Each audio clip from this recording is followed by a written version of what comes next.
Voici 4 péchés que Dieu déteste. Le dernier est le pire. As-tu déjà réfléchi à ces péchés que nous minimisons souvent, mais qui peuvent sérieusement affecter notre relation avec Dieu? L'adultère, le meurtre et le blasphème sont évidemment condamnables. Mais qu'en est-il de ces péchés cachés, comme l'orgueil silencieux ou l'amertume, qui s'infiltrent discrètement dans nos vies? As-tu déjà ressenti un pincement de jalousie en voyant quelqu'un réussir? Ou préféré fermer les yeux sur une personne dans le besoin en te disant que ce n'était pas ton problème? Ces attitudes que nous banalisons parfois peuvent pourtant blesser profondément le cœur de Dieu et freiner notre croissance spirituelle. Aujourd'hui, je vais te révéler 4 péchés du quotidien qui peuvent ruiner ta relation avec Dieu. Reste attentif jusqu'à la fin, car le dernier péché est non seulement le pire de tous, mais il a aussi entraîné des conséquences terrifiantes dans la Bible. Cette leçon essentielle ne doit pas être ignorée. Si tu trouves ce message utile, n'hésite pas à laisser un j'aime, t'abonner et cliquer sur la cloche pour rester inspiré et ne rien manquer des prochaines vidéos. Es-tu prêt? C'est parti! La rébellion. Commençons par un péché qui a détruit des vies et même des nations. La rébellion. Ce péché ne se manifeste pas toujours de manière spectaculaire, mais il commence souvent dans le cœur par un simple refus d'obéir ou par une résistance à la volonté de Dieu. Samuel nous avertit, car la rébellion est aussi coupable que la divination, et l'opiniâtreté aussi coupable que l'idolâtrie. Premier livre de Samuel, chapitre 15, verset 23. Quel péché vois-tu le plus souvent autour de toi? Partage ton avis en commentaire. J'ai hâte de te lire. La rébellion, c'est vouloir faire les choses à sa manière plutôt que d'écouter Dieu. Dans le livre des Nombres, chapitre 16, Coré et ses partisans, des chefs influents parmi les Lévites et proches de Moïse, se sont rebellés contre son autorité. Ils accusaient Moïse et Aaron d'usurper le pouvoir et de s'arroger des privilèges spirituels, contestant ainsi leur position de leader choisie par Dieu. En réalité, leur révolte traduisait une jalousie et un refus d'accepter l'ordre divin. Ce n'était pas simplement une attaque contre Moïse et Aaron, mais contre l'autorité de Dieu lui-même, car c'est lui qui les avait choisis. Leur punition fut terrible. La terre s'ouvrit et les engloutit vivants. Ce jugement dramatique montre la gravité de rejeter l'autorité divine et symbolise la séparation radicale entre Dieu et ceux qui choisissent la rébellion. La rébellion n'est pas une simple désobéissance. C'est une rupture spirituelle profonde qui ouvre la porte à la confusion, au doute et à l'éloignement de Dieu. Elle peut entraîner des conséquences graves non seulement sur notre vie spirituelle, mais aussi sur nos relations, nos décisions et notre paix intérieure.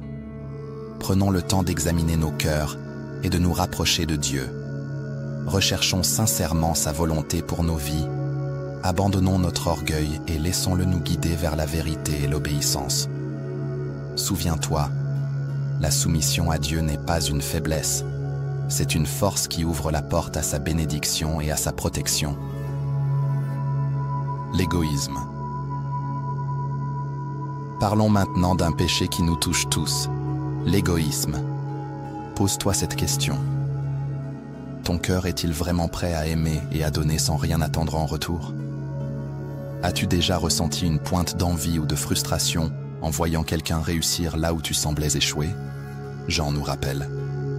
Si quelqu'un possède des biens de ce monde, voit son frère dans le besoin et lui ferme son cœur, comment l'amour de Dieu peut-il demeurer en lui?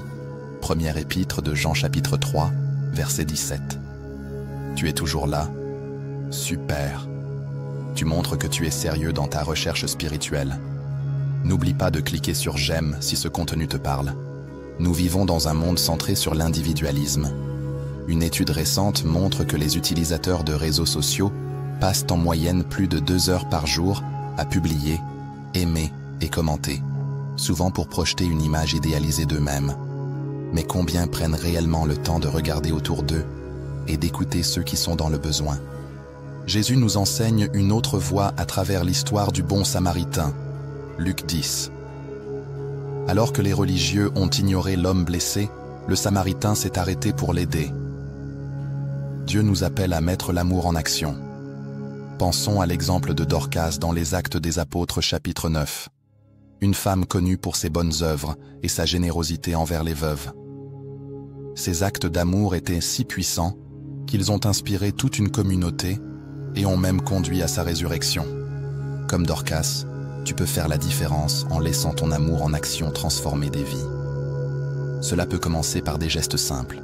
T'arrêter pour aider une personne âgée à porter ses courses, appeler un ami qui traverse un moment difficile, ou soutenir une association qui vient en aide aux plus démunis. Alors, seras-tu celui qui agit avec amour, comme le Samaritain, ou celui qui détourne le regard? Le choix t'appartient, mais souviens-toi, aimer en action, c'est refléter le cœur de Dieu. L'envie. Le troisième péché est l'envie. Avant d'approfondir ce sujet, pose-toi cette question. As-tu déjà ressenti de la jalousie en voyant quelqu'un d'autre béni? Paul nous avertit, ne soyons pas vaniteux en nous provoquant les uns les autres et en nous portant envie les uns aux autres. Galates chapitre 5, verset 26. Petite pause inspirante. Partage en commentaire une bénédiction que Dieu t'a donnée. Reconnaître ce que nous avons aide à vaincre l'envie. L'envie est un poison qui nous fait détester ceux que Dieu bénit. Prenons l'exemple de Joseph dans la Bible. Ses propres frères l'ont vendu comme esclave par jalousie, incapable de supporter les faveurs que Dieu lui accordait. Genèse chapitre 37.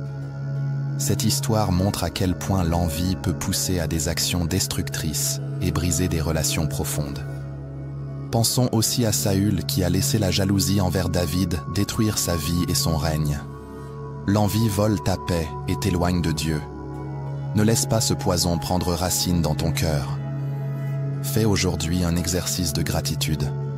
Écris 3 bénédictions que tu as reçues récemment et remercie Dieu pour elles. Demande-lui aussi de t'aider à célébrer sincèrement les succès des autres. Prends un moment pour prier et demande à Dieu de te purifier de toute envie. Rappelle-toi, la véritable victoire commence lorsque tu te réjouis sincèrement pour les autres. Le mensonge, le pire de tous. Nous arrivons maintenant au pire péché de la liste, le mensonge. Le mensonge agit comme un poison invisible. Il ne se contente pas d'endommager nos relations humaines, mais il brise aussi notre communion avec Dieu. Chaque parole trompeuse construit un mur entre nous et la vérité, érodant la confiance et la pureté que Dieu désire pour nos vies. Les proverbes nous enseignent. Les lèvres mensongères font horreur à l'Éternel, tandis que ceux qui agissent avec fidélité lui sont agréables.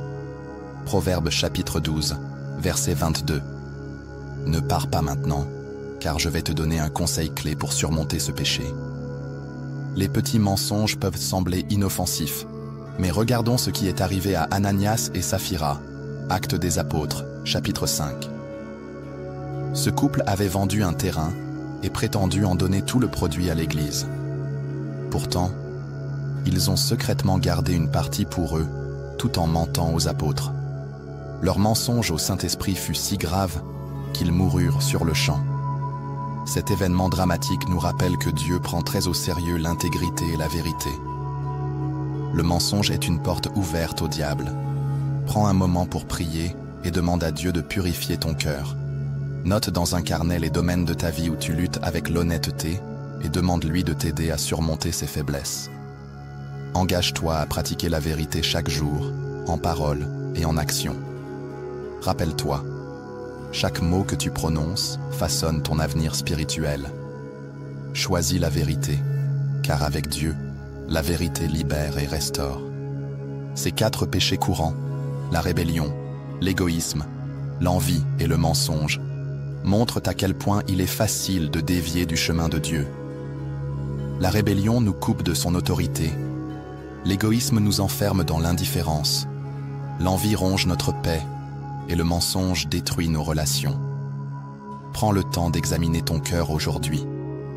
Écris une prière dans laquelle tu demandes à Dieu de te révéler les domaines où ces péchés sont présents dans ta vie. Engage-toi à travailler sur ces aspects et à chercher activement sa grâce. Prends le temps de prier et demande à Dieu de transformer ton cœur. Il est fidèle pour te pardonner et te relever. Peu importe ton passé ou tes erreurs, souviens-toi que Dieu est prêt à te transformer et à t'aider à repartir sur de nouvelles bases. Son amour et sa grâce sont toujours disponibles pour ceux qui se tournent vers lui. Partage cette vidéo, abonne-toi et active la cloche pour ne rien manquer. Que Dieu te bénisse abondamment et à très bientôt pour une nouvelle vidéo inspirante. Partage aussi en commentaire ton expérience ou un témoignage de transformation. Quelle leçon as-tu tiré d'un moment où tu as surmonté l'un de ces péchés? Tes paroles pourraient inspirer et fortifier d'autres personnes qui traversent les mêmes combats.